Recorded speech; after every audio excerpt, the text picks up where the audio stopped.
سال نیرویست مربان تو را تنها نمیگذارم.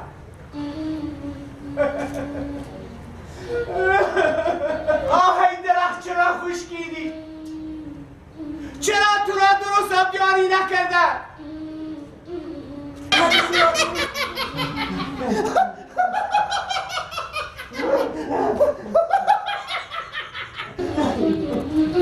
روزهای بیودست به هم میآیند و میگذرند.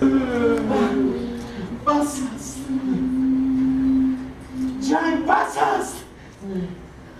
مسئول میخواهیم. کجا بروم؟ پیشرفت کندی. مواجه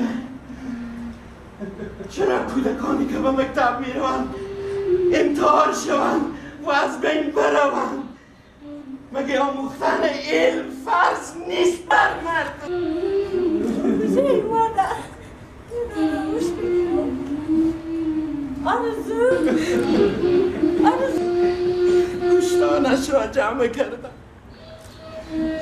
به یک مادر چه قسم بگویم که آرزویت دیگر وجود ندارد؟ چه قسم بگویم؟ به چی میبینی؟ با آسمان دور یا با زمین سخت؟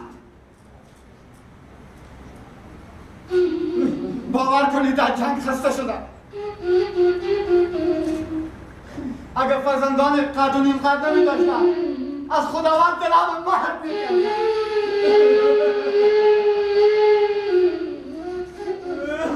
نه بستید زور جنگ نمارم. کتابم رو نکشید. ما را اگر به گلوله بستید کتابم رو نکشید. مرد باشید عزت و قلمم رو نکشید.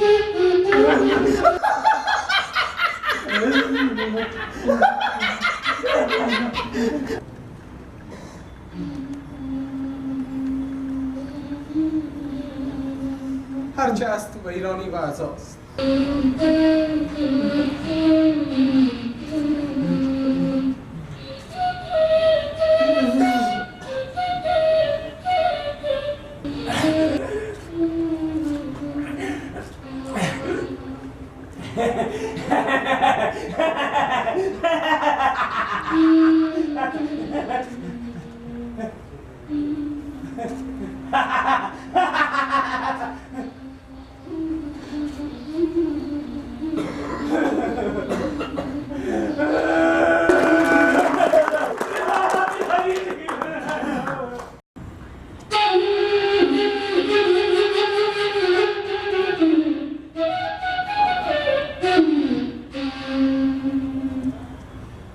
چی سالهاست به قاموس این قبیله جنگ ز صلح و آشیان خیریت کلیشه نمان به آشیان چی کردن بابای کنون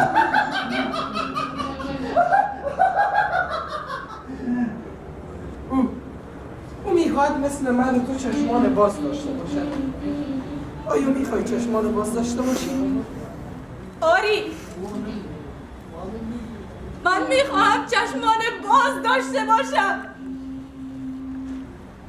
تمام زیبایی های وطنم را بنگرم. کوها، دریاها. باشه چشمانت را باز. تو میتوانی چشمانت را باز کن. زیبایی ها را ببین.